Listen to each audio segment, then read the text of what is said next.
They said motherhood was forever. I believed that. I believed it when I sold my wedding ring to buy my son's graduation suit. I believed it every time I scrubbed floors with hands too swollen to make a fist. And I still believed it when I skipped dinner for the third night in a row, just to make sure he could eat. My son, Jason, was my whole world after his father passed. I didn't have much, but what I had, I gave to him without blinking. So when he looked me in the eyes and said I was too old, too slow, too much, it didn't feel like rejection. It felt like erasure. He said it kindly with that careful voice people use when they're already halfway gone from you. Then he told me he and Danielle had a plan. They were worried, he said, concerned. We just want what's best for you. Mama. They brought soup in pretty bowls, asked where I kept important papers, kept repeating how hard it must be to maintain a house at my age. And I thought they were just being kind. I didn't know that Danielle had already spoken to a lawyer. I didn't know Jason had already met with a social worker. I didn't know that when they smiled at me, they were already changing the locks. 1 week later, they invited me out to lunch. Just the three of us. Jason grinned. You need a break. I wore my regular shoes. I didn't bring a bag. I didn't bring my charger. I didn't bring anything, because I didn't know I was leaving everything behind. They dropped me off at a beige building with plastic flowers in the lobby, just for a few days. Jason said, "Rest up. The nurse will get you settled." Then he hugged me like he meant it. Danielle kissed my cheek with lips colder than her eyes. And they walked out the door. They didn't come back. Did this story remind you of someone? Maybe a mother, a grandmother, or even yourself? Quietly pushed aside. Here at Tenacity Tales, we don't tell stories to complain. We tell them so someone out there listening knows they're not alone. If you're watching from somewhere, far or close, we'd truly love to know. How did this story make you feel? Leave a comment, just a few words is enough. And if you'd like to hear more stories like this, real ones, soft ones, don't forget to subscribe, just so we know you're still with us. The room was small, too small to hold a lifetime. A single dresser, a stiff bed, pale curtains that didn't quite shut out the morning light. No photographs, no books, no sign that someone had lived and loved before stepping into that space. I sat on the edge of the mattress, hands folded like I was waiting for judgment. The silence wasn't comforting, it was clinical. I asked the nurse for a phone. She gave me a polite smile and said, "Phone use is only allowed during visiting hours." But he just left. I replied, my voice cracking. She blinked, hesitated, then went to retrieve a file. When she returned, she showed me a form, my name typed neatly across the top, Jason's signature below it. Boxes checked: medical consent, residential admission, observation status. Observation, like I was a specimen behind glass. He had signed me in, legally, permanently, and not a single person had asked me. The nurse kept talking, trying to soften it. Said they were told I'd been having episodes confusion, memory slips, wandering. She used the word placement like it was a blessing. Not a sentence. I didn't scream, though every nerve in me wanted to, because some small, aching part of me knew that if I screamed, they'd use it against me. So I stayed quiet. Tears burned, but didn't fall. My hands trembled in my lap, and I sat in that unfamiliar room, as if I'd already disappeared. I didn't sleep that night. How could I? The air in that room felt too still. Like the whole place had already decided I didn't need dreams anymore. I lay on the stiff mattress with the thin hospital sheet pulled to my chin, staring at the ceiling like it owed me answers. They thought I would break, thought I'd curl into the corners of that room and fade like dust. But I wasn't broken. I was waiting. On the third day, when the nurse finally brought a meal tray that wasn't flavorless mush, I asked her gently if I could have a notebook, just something to write in. I said, "I like to journal." She smiled like I was being sweet, like a child trying to stay busy. 10 minutes later, she came back with a tiny spiral notebook from the activity closet, the kind with cartoon apples on the cover and thick, cheap paper inside. It didn't matter. It would do. I didn't write poems. I didn't write prayers. I wrote facts, dates, addresses, bank accounts, property deeds, names of people who still knew who I was before they tried to erase me.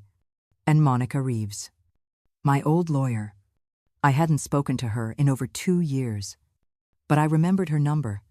She told me once, "If you ever need anything, don't hesitate." Well, I needed everything.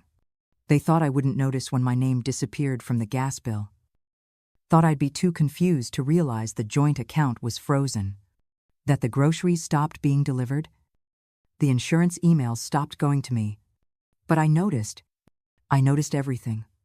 I wasn't losing my mind. I was preparing it for war. Because what Jason didn't know, what Danielle couldn't imagine, was that I raised a son with hands that bled, survived a marriage that nearly broke me, and beat cancer with nothing but grit and a quiet rage. I had already survived too much to let this be my ending. No, this wasn't my casket. It was my cocoon, and I was about to rise from it in a way they'd never forget. I stared at that notebook for hours. The cheap paper now held the weight of a whole war. Every number I jotted down, every name I scribbled, was a match waiting to meet flame. And there was one name I kept circling: Monica Reeves. My old lawyer, sharp as a blade, steady as a metronome. We hadn't spoken in years. Life had drifted us apart the way it does when you stop needing lawyers and start needing rest. But I needed her now. The pen in my hand trembled. Not from fear, but from focus. My fingers were stiff, the way they get after too many winters. Still, I dialed the number. No answer. I left a message anyway, short, sharp, and clean, like a woman who had no more time for pleasantries. Monica, this is Dolores Mayfield. My son forged documents in my name and committed me to a facility against my will. I still have access to the joint account and my property titles. Call me.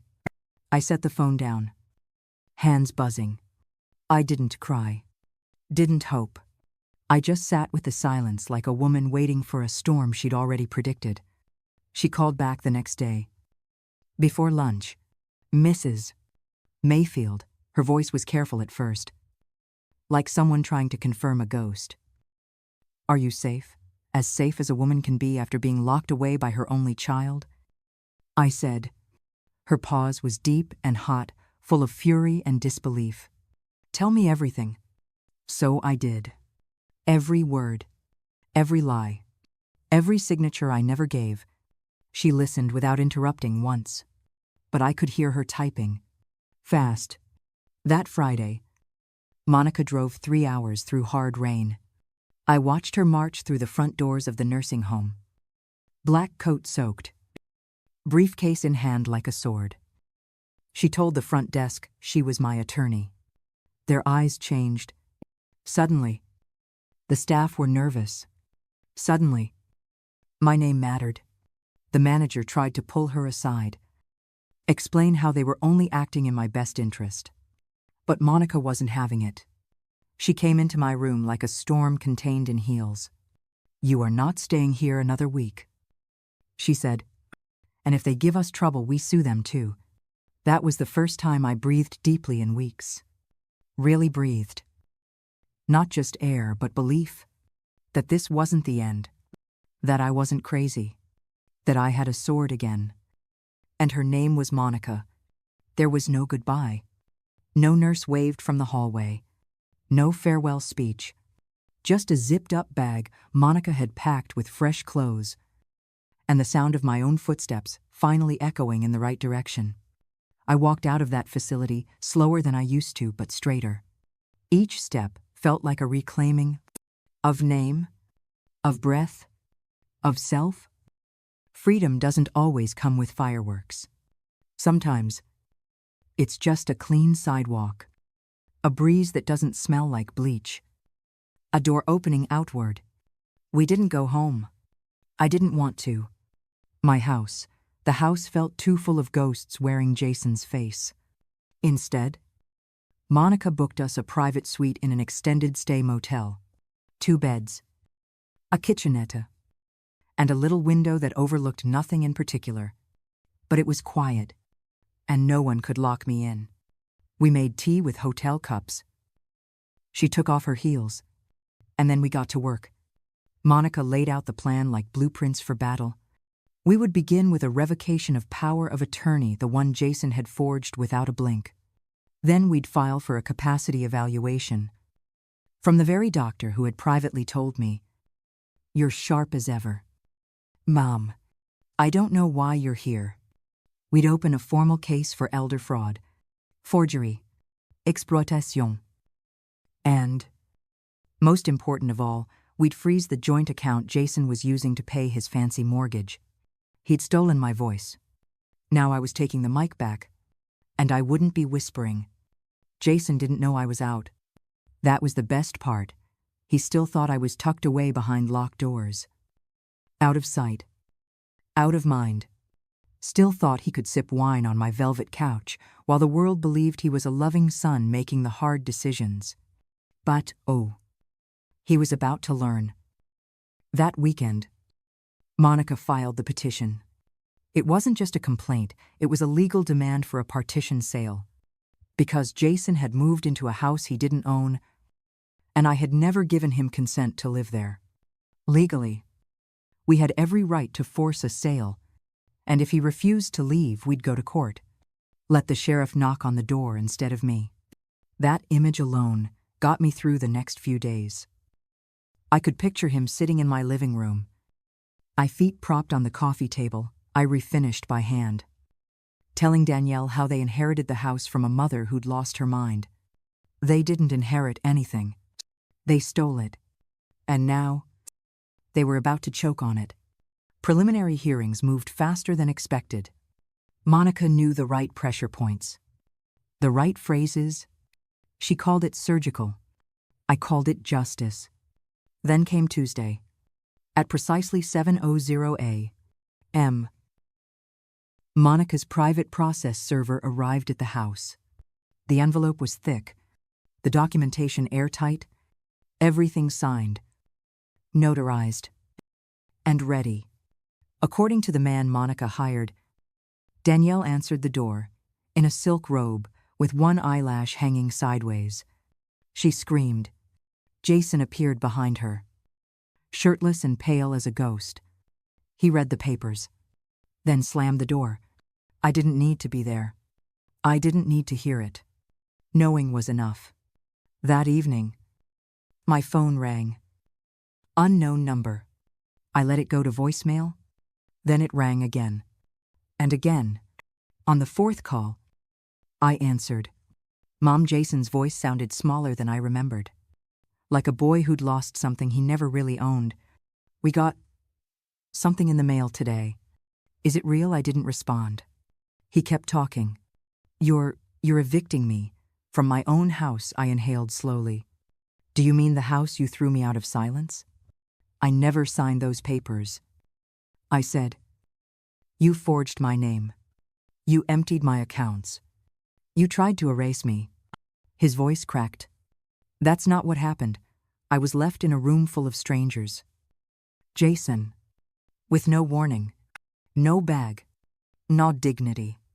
That's exactly what happened." He went quiet again. Then, softly, "You're really doing this, yes?" I said. "You have 30 days.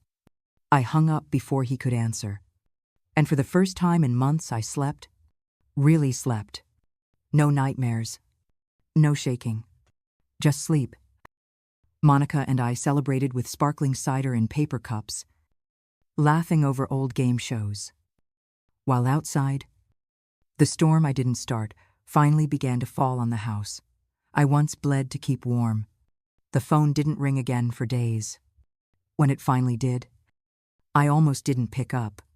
There's something about silence after betrayal. It grows thick. Like old dust in a house, no one cleans anymore. And part of me wanted to let that silence keep growing. But I answered anyway. "Mom." Jason's voice was quiet this time. Not angry. Not defensive. Just tired. "We've been talking, Danielle and me. We didn't expect this to go so far. You're serious about this, aren't you?" I didn't raise my voice.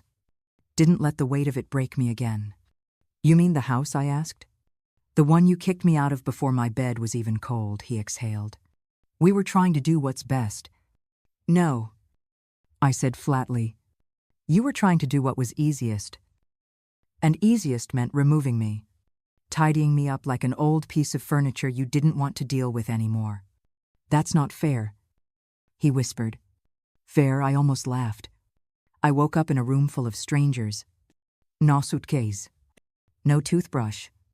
No goodbye. "You didn't move me." "Jason, you abandoned me." He didn't respond. And maybe for the first time, he finally understood what silence really felt like. Then came the sentence. The one that made something shift. "You're really going through with this?" he asked. Barely above a whisper. "Yes," I said. "And you have 30 days to get out." I hung up. Not because I was cruel, but because I had already said what needed to be said. That night, for the first time in months, I didn't dream of being left behind. I dreamt of doors opening, of air that smelled like freedom. Monica and I clinked our paper cups together, the cider fizzing between us like celebration. It wasn't champagne, but it was power. Isn't it strange how a single sentence can mark the line between pain and freedom? Here at Tenacity Tales, we don't just tell stories to remember the past, we tell them so someone, somewhere, feels a little less alone. If you're still with us, we'd love to know where you're listening from. Did this story remind you of someone? Or maybe a part of yourself? And if you saw a piece of your truth in this tale, hit subscribe. So the stories that were once unspoken always have a place to belong.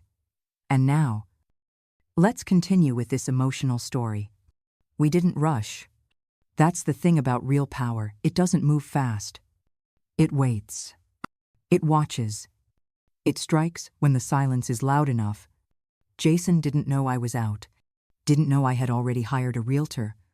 Didn't know that while he was still drinking coffee in my kitchen, I was preparing to sell the ground beneath his feet. We listed the house quietly. No public sign. Just a discreet network Monica trusted. Within a week, we had a buyer. A young black couple newly married. Full of hope. They walked through the hallway I once paced during sleepless nights, and fell in love with the archways I had polished with my bare hands. "I think it wants to be filled with love again," the wife said, her hand resting gently on the kitchen counter. I nodded. "It does." They offered full cash. No negotiations. They saw the soul of the place. Not just the square footage. Jason didn't know. Not yet. He and Danielle still played house wine glasses clinking. Curtains drawn just so. I didn't take it back. I let it go. That was the power move. The house closed in less than 2 weeks. Legally. Cleanly. Every paper signed. Every transfer complete. Danielle messaged me on Facebook. The goal was to build a future. "I can't believe you're doing this." I read it. Let it sit. Then replied with one sentence. "No. I was your past. And you buried me too early." Then I blocked her. No drama. No flame. Just a match blown out by the wind of peace. I didn't tell anyone. Not Monica. Not the realtor. Not even Tyler. I wanted this moment to be mine. After the sale went through and the papers were signed, I waited 2 more weeks quietly. patiently, until Jason and Danielle finished moving out. The curtains came down. The porch grew still. The house emptied like lungs after a long sigh. Then I made my move. One street over. 1 story high. A cozy house with white shutters. A rose bush out front. And a back porch that faced their kitchen window. I paid in full. No mortgage. No loan. I didn't buy it to brag. I bought it to breathe. It was a new house, but it felt like restoration. Monica handled the closing. I signed the papers with a pen that shook slightly in my hand. Not from weakness, but from the quiet thrill of justice walking back into the room wearing my face. I didn't announce my arrival. Didn't post. Didn't knock. I just moved in. On the first morning, I wore my best Sunday hat, brewed a pot of sweet tea, and sat on the front steps. The breeze was soft. The roses nodded like they approved. Then the screen door across the street opened. Jason stepped out wearing gym shorts and an old t-shirt. Trash bag in one hand. Phone in the other. He looked tired. Not the kind of tired you sleep off, but the kind that settles in your bones when the comfort you built was never really yours. He turned toward the curb. Then stopped. He saw me. I didn't wave. I didn't rise. I just sat there, calm as a sunrise. With my tea. My porch. My peace. Because I had waited too long for this view, Jason froze. Stared. Then spun around and walked back inside without a word. 4 days passed. Daniela stopped making eye contact. She parked on the far end of the driveway, closed the blinds tighter than before. But I wasn't hiding. I was blooming. 4 days after I moved in, I heard footsteps on the sidewalk. Not hurried. Not heavy. Just hesitant. I looked up and saw him. Tyler. Backpack slung low. Shoes scuffed. 14 years old. But carrying something too big for his age. He paused by the fence. Looked at the house next door. Then at mine. And then he stepped through the gate. Walked up the path. And knocked. I opened the screen door slowly. Didn't smile. Didn't ask. "Grandma," he said. His voice smaller than I remembered. "Can I sit with you a while?" I didn't need to answer. I just held the door open a little wider. We sat on the porch side by side. The sun was starting to dip, spilling gold across the street like forgiveness. I poured him a glass of iced tea, just like I used to when he was little and afraid of summer storms. He didn't say much at first, just stared ahead. Jaw clenched the way Jason used to when he was hiding something. Then, softly, "They told me you had dementia." He paused. "Said you weren't safe alone." I turned to him. "I know they did." He looked back at me. Brow furrowed. "But you don't seem confused." I smiled. "I never was. A beat." "Then why'd you buy the house next door?" I sipped my tea. "Because your father needed a reminder," I said. One he could see from his porch every single day. Tyler snorted. "You're colder than I thought." "Grandma." I laughed, really laughed. No bitterness. Just release. "No, baby," I said. "I'm just done pretending I owe anyone my silence." He stayed for dinner that night. Asked if I still made sweet potatoes the same way. Said his mom never got the seasoning right. I didn't ask about their marriage. I didn't need to. Some storms speak for themselves. The next morning, I heard someone walk up my steps. Slow. Heavy. Like the weight wasn't just in his feet but in his bones. I didn't get up. Didn't peek through the curtain. Didn't adjust a thing. I just sat in my chair on the porch, sipping sweet tea and listening to the way the wind moved through my rose bushes. Peaceful. Precise. Then came the knock. I looked over. And there he was. Jason. My son. The same child I once held against my chest during thunderstorms. Now, standing on my porch, like a boy caught in someone else's mess. He was holding his baseball cap in both hands, twisting it like it could give him words. "Why are you doing this?" he asked. I didn't flinch. Didn't soften. "Doing what living here," he said, voice cracking. Across the street, watching us. It tilted my head. "I bought this house because I liked the view." He blinked. The air between us, thick with everything he never apologized for. "You're trying to humiliate me." "No, Jason," I said gently. "That part already happened. You did that the day you called me a burden." His face dropped. His shoulders, too. I kept going, because this time he needed to hear it. "I raised you alone. Worked until my knees gave out. Skipped meals so you could eat. Carried you through life on a back that never had rest. And when I needed help, you left me in a room full of strangers and called it love." He tried to speak. I didn't let him. "You didn't think," I said.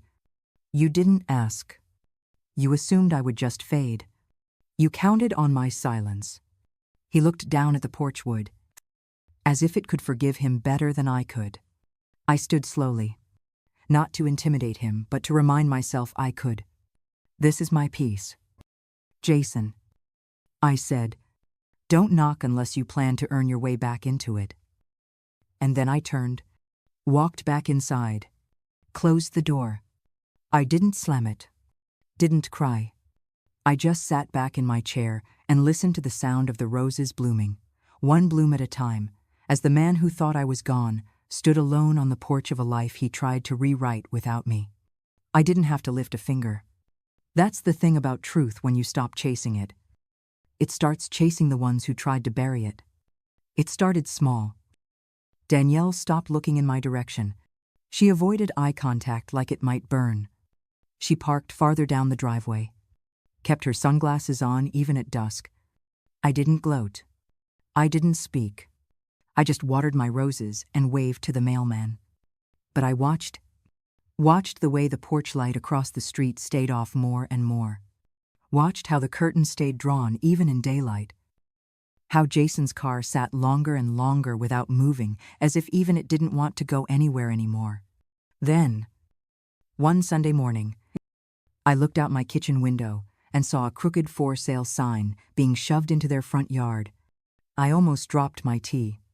Jason stood beside it, arms crossed, face tight, like a child bracing for a scolding. Minutes later, Danielle stormed out in her bathrobe, hair undone, barefoot, furious. I couldn't hear the words, but her body said everything, pointing, pacing, yelling, accusing. It was the kind of fight that had nothing to do with one thing and everything to do with the slow collapse of pretending. I didn't gloat. Truly, I didn't. I sat on my porch with my tea, watching like it was weather. Later that week, Tyler came by again. He'd been coming more often. Said he liked the quiet here. Said the house next door felt hollow. He barely notices I'm gone anymore, Tyler said, while helping me stir batter for cornbread. He just sits there, television on, same channel for hours, doesn't even blink sometimes. I didn't say anything. What could I say? It's hard to pity the man who once sold your peace for convenience. But it's harder to hate the boy you once rocked to sleep. Love is complicated like that. I didn't want revenge. Not anymore. What I wanted was restoration. Of name. Of voice. Of worth. It started with the will. Monica and I sat at my kitchen table one warm afternoon. A stack of legal documents between us. The air heavy with finality, but not sorrow. She slid the draft toward me. "Are you ready?" she asked. I looked down. Read every word. Jason removed. No inheritance. No trust. Not because I was angry, but because he had already walked out of my legacy the moment he called me disposable. Instead, the house I now called home would go to Tyler. When he turned 21, Until then, a trust fund would cover his education, his needs, his becoming. He wouldn't have to ask. He wouldn't have to beg. He would never wonder if love came with conditions.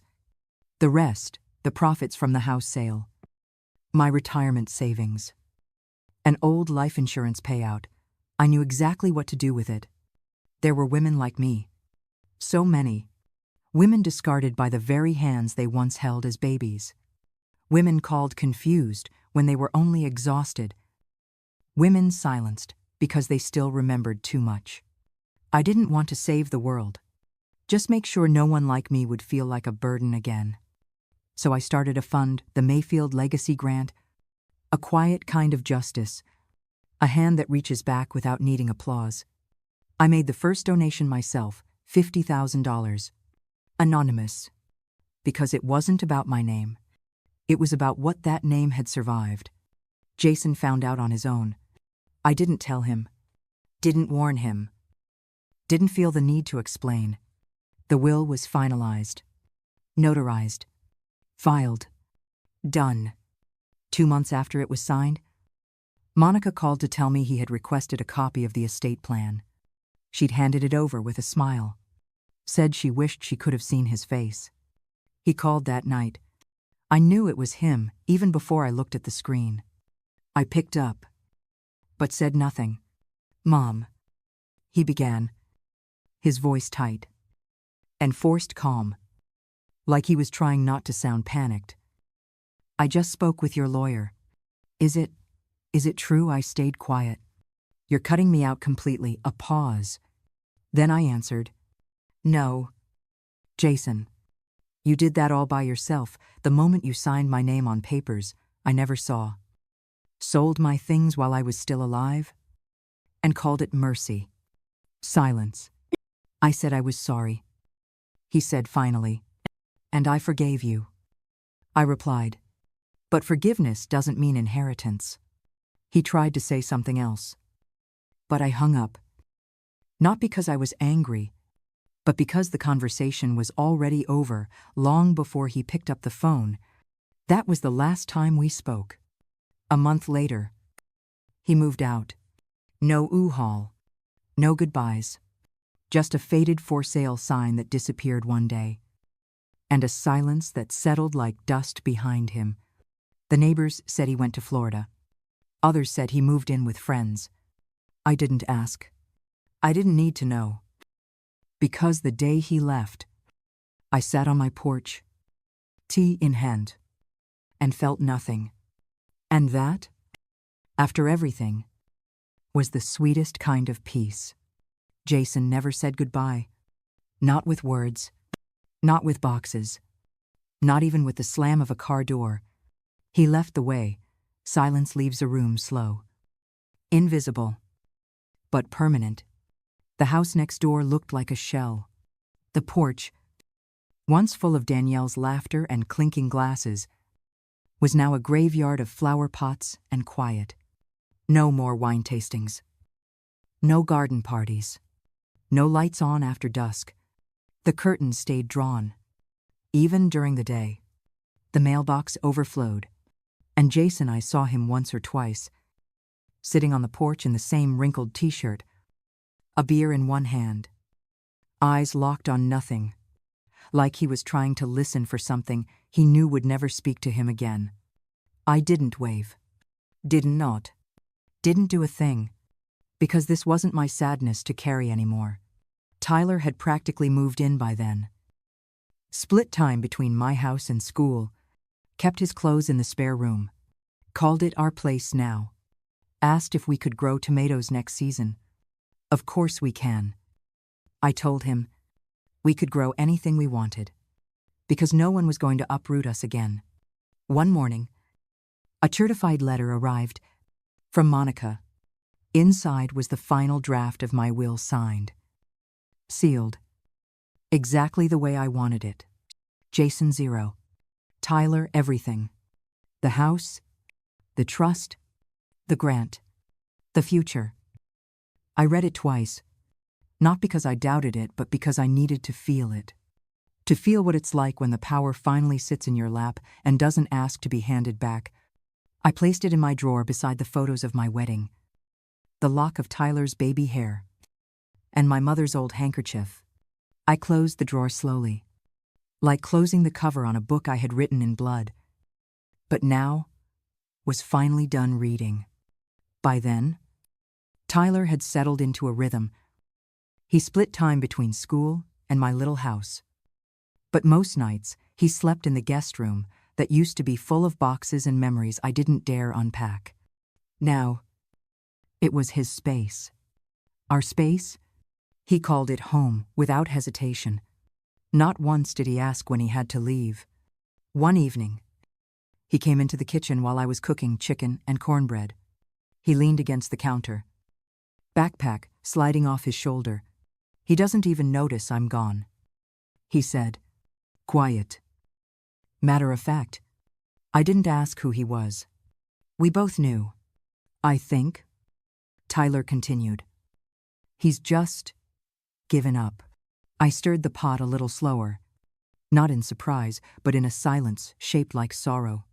He just stares at the television all day, doesn't even change the channel. And when I come home, it's like I'm not even there. I set the spoon down. Some people don't know how to love loudly, I said. Some never learn to love without conditions. Tyler looked at me then. Those same brown eyes I used to kiss goodnight when he was still small enough to crawl into my lap. You don't love like that, he whispered. No, I smiled. I don't. That weekend, we cooked together. I taught him how to slice onions without crying, how to season greens from the soul, how to taste before you serve. He told me stories I'd never heard about school. His mother's cold silences. The pressure he felt being caught in a war he didn't start. I just listened. Not to fix, just to hold space for him to be a child again. We planted tomatoes that Sunday, his hands in the dirt, mine guiding his gently. Why are you so quiet, he asked. Because quiet isn't empty, I said. Sometimes it's the only place we get to heal. Later that night, he pulled an old blanket over his legs and sat on the couch beside me. Grandma, he said, I'm glad you're my family. I looked at him. Soft, warmed from the inside. Me too. Baby, I said. Me too. By the time fall rolled in, my street didn't look the same anymore. The laughter from next door had long since gone quiet. The porch lights hadn't flickered in weeks. And Jason's truck just sat there, still, dusty, forgotten. But something else was happening. Something keener, deeper, more lasting.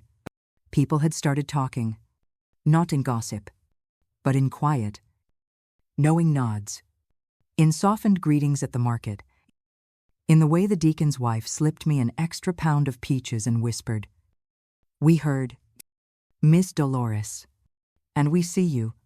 Jason never told his side, never defended, never explained. And that silence, that refusal to face what he'd done, said more than any confession ever could. It echoed through the neighborhood like a hymn at the end of a long funeral. Not loud, but unforgettable. They didn't ask for details. They didn't need to. Truth doesn't beg to be believed. It settles like dust, like roots. So I did what I could, quietly. I visited the church pantry every Sunday with Tyler in tow, carrying boxes of canned food, blankets, fresh bread from our kitchen. I baked banana loaves for the couple I sold my old house to. They were expecting their first child. I gave them my late husband's rocking chair. I think this still has some love left in it, I said. They cried. I just nodded. At the community center, I slipped a check $10,000 into the donation box. Anonymous. No fanfare. Just purpose. Because I knew I wasn't the only one who had been made to feel replaceable. I just happened to live long enough to reclaim my space. The rest I wanted it to go to the next woman still sitting in a quiet room, wondering if she mattered anymore. Maybe. Just maybe. My silence would hold space for her voice to come back. He came to the porch quietly this time. No bluster. No posturing. No forced smile. Just a man with tired eyes. And hands that didn't know where to rest. I was pulling a sweet potato pie out of the oven when I heard the knock gentle, almost unzur. I wiped my hands on a towel, opened the door slowly. There he was, Jason, older, thinner, a little frayed around the edges. He looked like a boy again, but one who had lived through his own storm now. I wanted to talk, he said. I stepped outside, but didn't invite him in. He looked down at the floorboards of my porch as if the words he needed had fallen somewhere between the cracks. Danielle's not coming back, he said softly. I said nothing. I tried to fix things, but everything just kept falling apart. Still. I waited. He looked up then, and for the first time in years, I saw the boy I once held after he scraped his knees chasing fireflies. I messed up. Mama. His voice cracked. Low. Worn out. I thought I was doing the right thing. I thought I could take care of everything if I just handled it myself. You didn't take care of me, I said. Quiet. But sharp. You erased me. He closed his eyes. I was scared.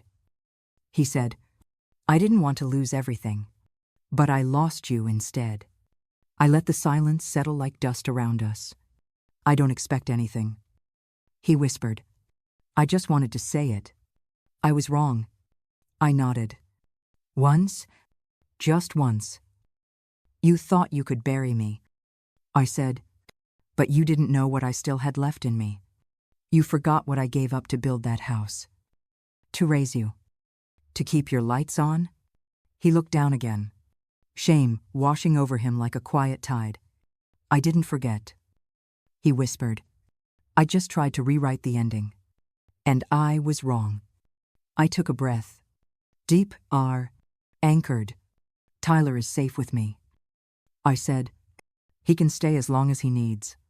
Then I stepped back, held the door, but didn't open it wider. And you? I added. You've got some soul-searching to do. And you won't do it on this porch. Then I went back inside. I didn't slam the door. I didn't cry. I let the smell of sweet potato pie fill the house and set the table for two. A few minutes later, Tyler came down the stairs. Was that him? I nodded. What did he say? Nothing I haven't already heard in my heart. He sat at the table, eyes soft. I'm glad you're my grandma. I smiled.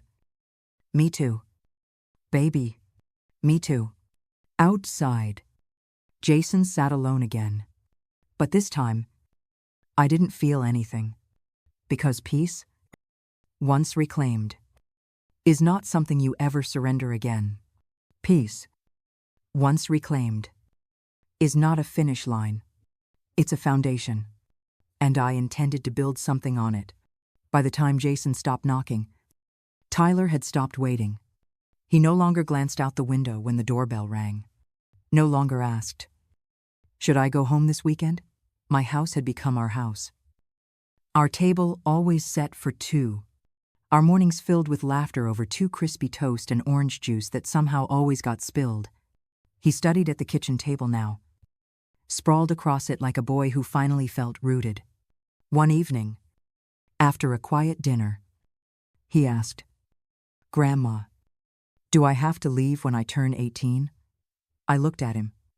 No, baby. You leave when you're ready. And only if you want to.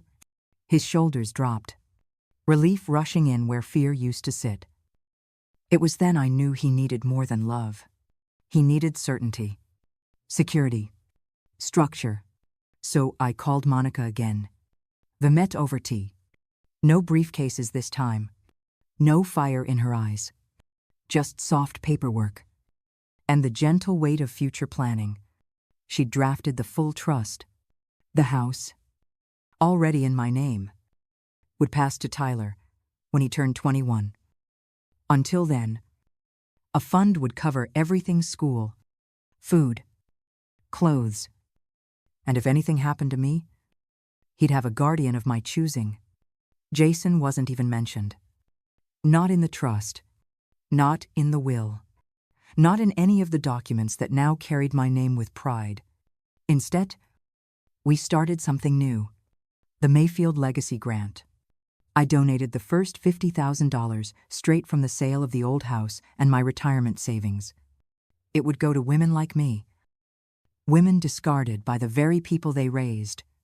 Women left in care homes without names on their doors.